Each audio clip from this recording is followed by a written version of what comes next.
Hi, you guys. Welcome back. My name is Carrie Penny. I am the Happy Crafty Homemaker, and welcome to Show and Tell number 289. Oh boy. So I am filming this on Tuesday. I'm trying to get back to a Sunday, Tuesday filming routine. It just works better for my schedule to film, and then that gives me a couple of days to edit. And if I mess something up, that gives me a couple of days to fix it. Because that is known to happen. Also, we've had some audio issues with some of my videos recently. Even with the mic, I'm still somehow losing audio on my files. Technical difficulties. So, anyway, I have a lot of stuff I've worked on, even though it's only been 6 days, not even 5 days since I last talked to you guys. Somehow, I got stuff done. I've made progress. It's been fun. I did not finish anything, I don't think. Oh, no, I do have FOs in here. I take that back. I do have some FOs in here. I do. And I'm very pleased with myself. So, first off, life stuff. I just thank you guys so much for the happy thoughts for Pippen. He is fine. He stubbed his toe. So $150 for a stub toe. I figured... So, okay, walkthrough events here. Tuesday, like I said, I basically walked in the door, ate something real quick, shoved something at my husband, and went to bed. I was exhausted. I was wiped out. Wednesday, I woke up at dark 30. I grabbed a cup of coffee. I worked out. I got on my class with Sherry for the machine bed knitting, the flatbed knitting machine classes that I've been taking. And I didn't see Pippen until I was getting out of the shower on Tuesday. Or Wednesday.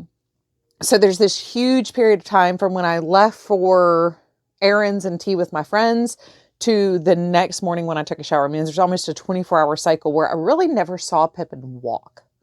I wasn't here, or I wasn't conscious, or other things were going on. So like I didn't really see him walk. Because when I got up Wednesday morning, he didn't get up with me. I woke up on my own, so he decided to stay in bed.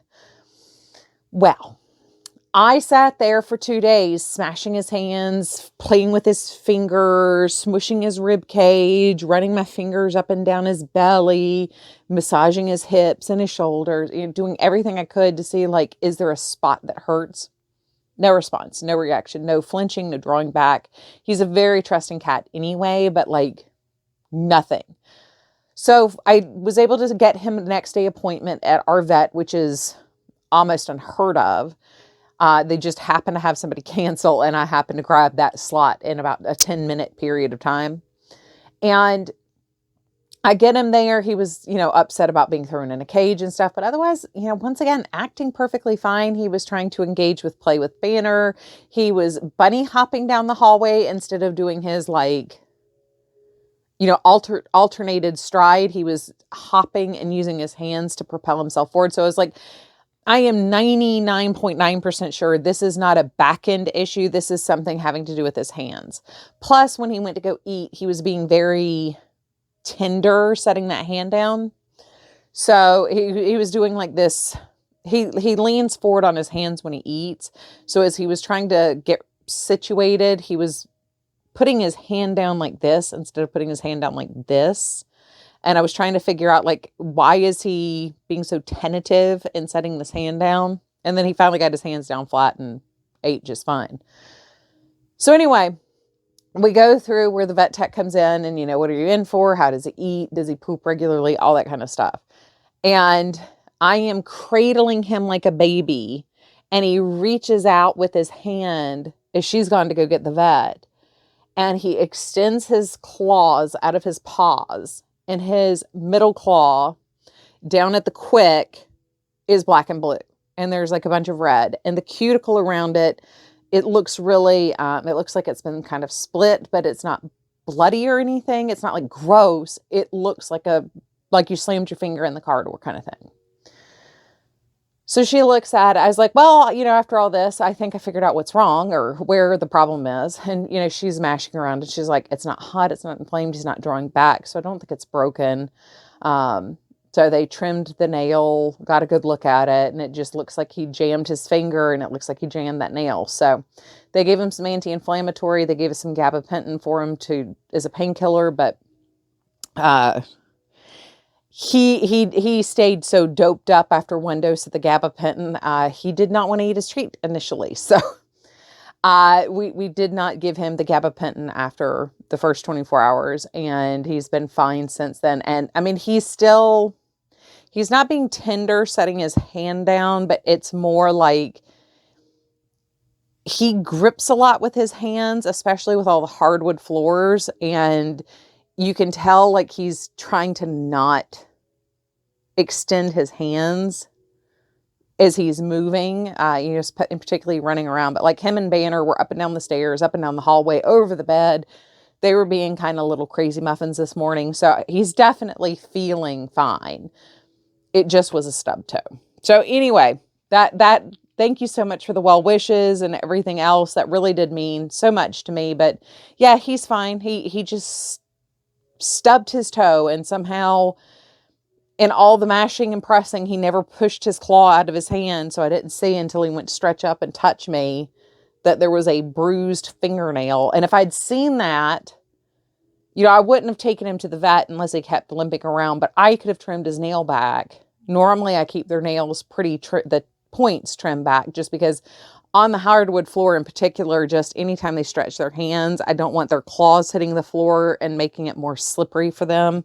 I also try to cut the pads of Banner's, like the fur out of Banner's pads a little bit, so he's got traction on his little paws. But anyway, that's really the only life thing that happened. We still have one light downstairs left to replace that we have the fixture for. I did not know mini buckets were such a thing when I shared my little pink Lowe's bucket. I had never seen them before, and I'm not on TikTok. So these haven't like hit my Instagram or anything like that. And apparently the little mini buckets are like a whole phenomena. And, people are like getting lattes put into them and turning them into like mini Burr baskets and Valentine baskets, and people are bedazzling them.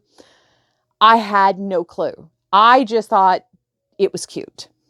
So, learn something new every day, especially I guess as a elder millennial who doesn't, get on the TikTok. I will lean into my age and call it the TikTok. But yeah, I had no idea they were such a phenomena. I just saw a cute pink bucket. I saw cute bucket, wasn't going to get one. And then I saw cute pink bucket with a lid and was like, for a buck and some change, I'll go ahead and get the pink bucket. So anyway, let's get into the yarny things. The whole reason why you're here. I am talking a little bit fast because I do have something to do after this, but I promise you everything's good. Okie dokie artichoke. You guys, this is going to go by so much faster than I feel like it is, because what I have to share, like there's a lot, but at the same time, like it's not that bad. So first off, one of the things I'm trying to do this year is, if I kind of know vaguely what year I purchased a yarn, I am trying to make note of that in my 2026 journal, along with like, I'm trying to put down anything that I would consider deep stash in my little mini journal. So this one I'm definitely calling deep stash. This is the Comfort Cloak by Lisa Jacobs. I am using Peyton's Misty in the colorway Spring Meadow for mine. And this yarn has been in my stash since either 2015 or 2016. So I am almost done with my first skein of yarn. I'm just following the pattern. I have an idea for how I want to do this differently. Next time I do this, this will definitely be something I do again. So a couple of you guys have asked for, like a knitting tutorial similar to my half circle cape shawl thing. I would say this, without me having done what I want to do to change this, This is very similar. It's very similar in concept. The biggest difference here is instead of strictly making pie wedges and letting those expand out, in between each pie wedge, you have this section of 4 knit stitches. So as each one of these wedges is growing wider, which is kind of hard to see on the needles here, we have a consistent set of 4 here in between, which is also accounted for in the fact that we have a much wider neckline versus starting at the base of the neck. This is already starting with a full collar. So, very super simple though, very easy shawl. Last week when y'all saw this, I was up here. So I got this much done, and this has been my computer project. So, you know, while I'm going through doing final edits on stuff, that's what I'm working on. So I got 1, 2, about 3 inches in on it. I have 5 skeins total, I think. So hopefully I can at least finish skein 1 and maybe skein 2 for next week. We may or may not have a show and tell next week, just depending on how things turn out. I am waiting for some stuff to get here that we will also be talking about. So next up we have the Dusky socks, or Dusky stripe socks. This is Paint Box yarn in Summer Vacation Stripes. The toe is Dark Cocoa Premier Serenity sock. When y'all saw these last week, I was right here. So now I am on this color stripe up here. These are for my husband. I cast on 76 stitches. So I tried these on when I was here in the brown stripe. So shortly after y'all saw these last. And I can pinch about 4 stitches off his foot, which means we have a positive ease or right at even ease on these socks. So I'm going to stick with my original plan, which was to do a ribbed cuff on these. And the next ones I cast on for him, which I am calling my salt and pepper socks, or his salt and pepper socks, I cast on 72 stitches. So I will probably work these also in stockinette for the foot, and I might do stockinette with a 25 round knit 2 purl 2. But this is Mary Maxim Simply sock. The toe is in gray. This is left over from when I made socks for my friend last year. And then I split the skein of Quarry that I had into 2 50-gram balls. So I'm 99.999% sure this is a discontinued yarn. This was purchased in 2020. So I was able to go back and see where I purchased this and get the actual names for it. Because it's a discontinued yarn, getting the actual names for these versus the color numbers that are on the ball bands, little fun. The Dusky stripes. The paint box yarn has been in my stash since 2019. The Premier sock yarn, I'm 95% sure, like not 100% positive, but 95% sure that is from like 2015, 2016 zone as well. I am pretty sure that is when either Joann's or Hobby Lobby was carrying that in store and we're in the process of discontinuing it, because I also had a whole bunch of the same yarn in the colorway Chili. And I went through so much of that. I mean, I've made hats and scarves and socks and fingerless gloves. I swear it's one of those yarns that in my stash, it was like bunnies just propagating itself in the bins until you got that last skein out. It was asexual reproduction of yarn over here. I'm pretty sure that's been in there since 2015, 2016. So that I'm going to call deep stash along with the Peyton's Misty. So for my socks,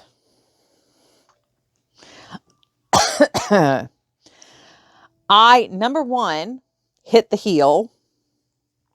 So until I can put my heel in, I can't go any further. So this is where I was last week. And as you can see there, we changed to blue. So as soon as I put the heel in, I will be in the striping pattern here. I still have no idea what the full striping pattern looks like, because we're starting with blue now. I started at orange just because that's where we were before. So I don't, based on what we have here, I have no clue. No clue what the actual striping pattern is going to look like. But it's going to be really cool because now it's going to be, you know, here at the toe, we're going to have the big expanse of the purple, the heel, and then all of a sudden, as soon as we start the leg, we will be restarting with the striping pattern. Now, depending on how long this striping pattern goes, I may actually just end my sock with this. This would be perfectly fine to do the leg and 25 rows of knit 2, purl 2 rib. Just saying. Just saying. So yeah, I need some time where I can just quietly sit on the sofa and maybe watch Supernatural, which, by the way, is on Amazon Prime. So I was able to pick right back up on Amazon Prime. I've only been able to sit down one day for one episode. Now, I did finally yesterday officially get everything displaced from Christmas or Christmas decor packed up in the closet, in the attic, and unpacked and redistributed. So things are more or less redecorated for normal time, and all the stuff that, like, even like Christmas gifts that I got. Like Troy got me an Intarsia carriage for my LK150 and a needle beetle. Do I know what these things do yet? Not really, kind of, sort of, kind of, but supportive husband, as always. So, yeah, like all those are now across the hall with the knitting machine where they're supposed to be, instead of in a box sitting in my hallway. And there was like a bunch of like random bits of wrapping and gift bags and stuff that were also over there. But that also means I will now be able to justify purchasing the workshop so I can work my way through all the workshops. We're now tonight, as of filming this tonight, so 2 days ago, as y'all watch this, if you watch this the day it goes up, is class 20. They're doing the front of the sweater today. I will not have time to catch up and do the sweater yet, but very excited. Very excited. So I did cast on another pair of socks for myself. I do have one needle that's empty, 3 that will be ready for new socks in a second. One, I need to finish binding off the buddy socks, but the other 2, they just need to have what's on them torn off. So this is Universal Stanza yarn. This is the color Blake, or not Universal. I purchased this from Premier or Universal. I'm still not sure which. This is Wisdom Yarns in Stanza. So I frogged the I-cord that I had made with this and decided to make socks with it. Why? No particular reason. I don't know why, because I actually had a project I was going to do with this, but it's just fun. So I am working from the inside and the outside of this ball, which means my socks are going to be in reverse striping order. I'm hoping I did not catch it to where it's going to be like the same, different, the same. I'm hoping we will have like 2 completely different colors. I did not do a contrasting toe for these. I am not planning on doing a contrasting cuff. If something looks like it might be weird with the heel, I might pull in like that raspberry color and do a raspberry heel. Also, when you do a contrasting heel like that, it is a lot easier to frog your heel out, pick up the live stitches, and re-knit a new heel into your socks. So I do, that's one of the reasons why I do like Afterthought Peasants, the slip stitch heels. They're just very easy to replace. And also the heel flap and gusset style generally don't fit my heel very well. I'm wearing a pair right now. they're not feeling great on my feet, to be honest. Oh, mercy. We're already at 20 minutes here. So, last WIP before we move to finished objects. Dewdrop shawl. Dewdrop shawl. So, as part of Make Along the year, another year Make Alongs 2026. This is where I picked it up this year. This is where I was last week. I have one more set of 6 rows and then 4 more rows after that. I am using my Chaos Coordinator point protectors here that I got from my Yarnable. So I'm making very fast progress of this. I am trying to do 6 rows, which is a full repeat, the garter, the yarn over, and then every morning. This morning I did not have time for that, but bada boom. So let's move on. Oh, this is from 2024, UFO from 2024. The pattern will be in the description box down below, along with the shadow wrap heel that I use for my socks. And the yarn is from Fiber Studio in Charlotte, North Carolina. And this is the Smitten sock base, which is like cashmere wool. I don't have a ball band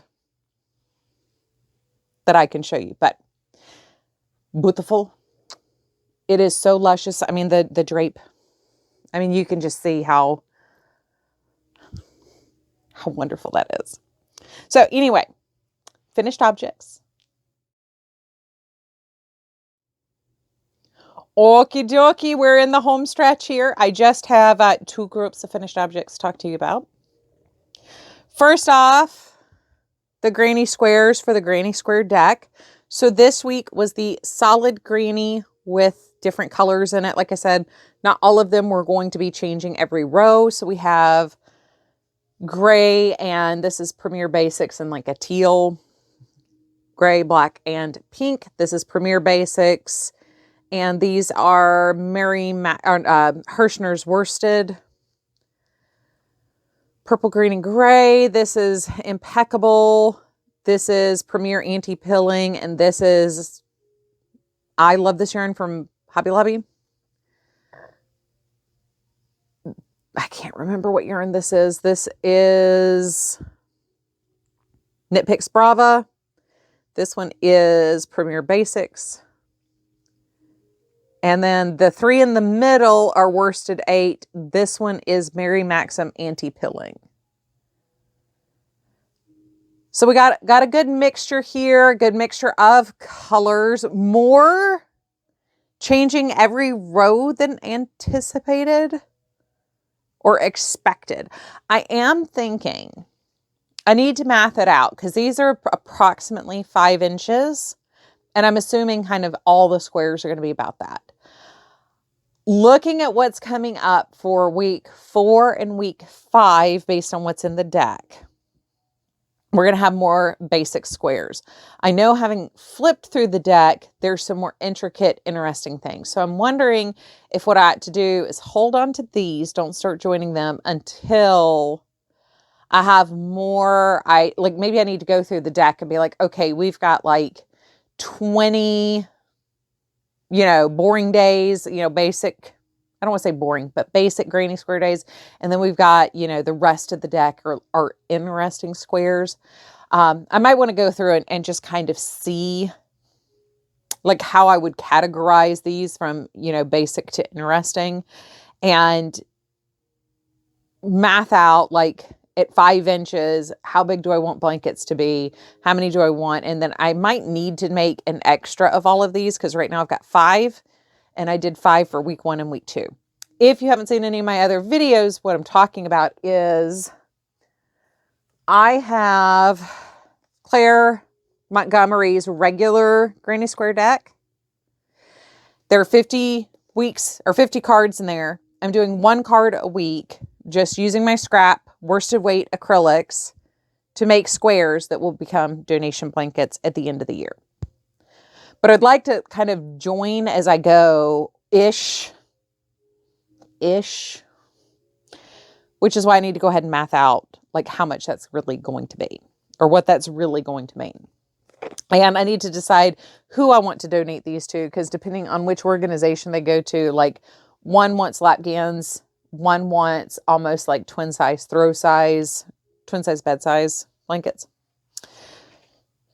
So last finished object is a stack of journals. A couple of you guys did ask about the half journal. So they come in portrait and landscape.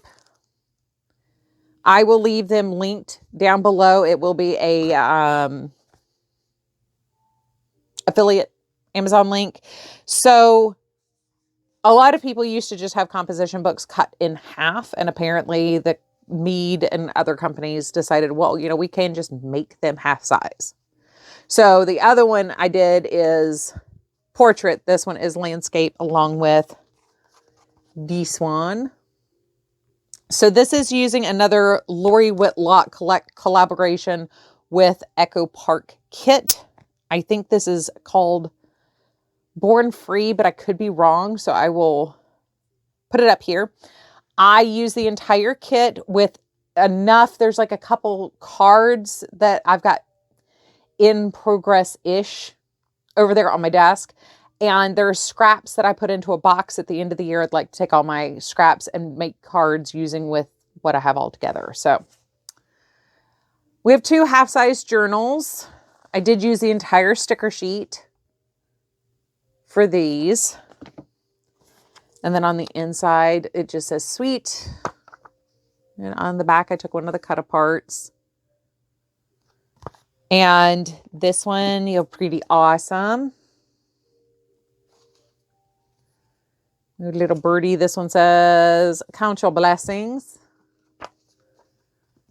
And then 4, 3, 2, 1 picture. I really liked this, and this was the only place I could put it. And I wish there was like a little bit more white or something around these stickers, because these don't have any to set it apart from the background, because that background is so busy.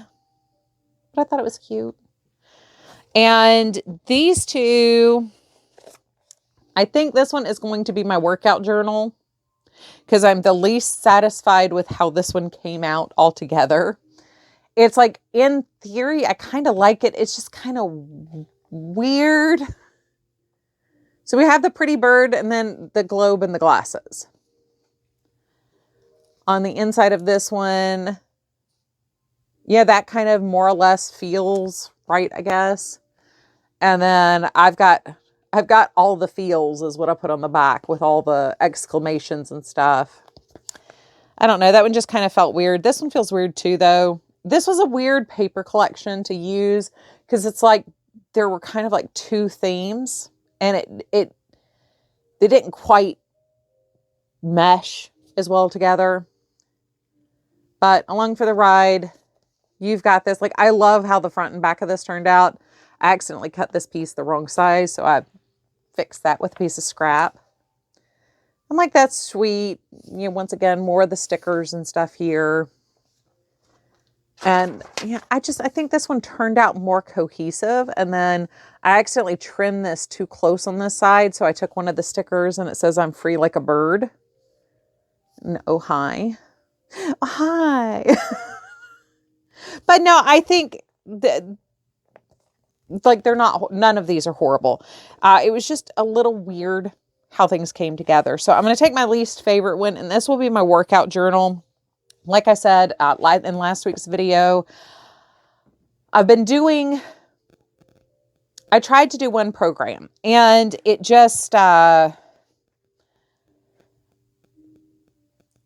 what it does right, it does phenomenal. What it does wrong,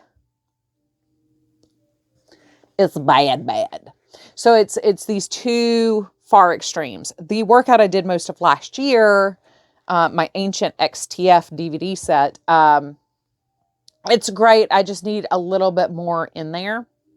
Cardio and circuit day are perfect the way they're done, and core day is perfect for where I am. but like arms, legs, shoulders, back, chest, I can beef those in a little bit more. And maybe I've got a pull-up bar, and I also have workout bands.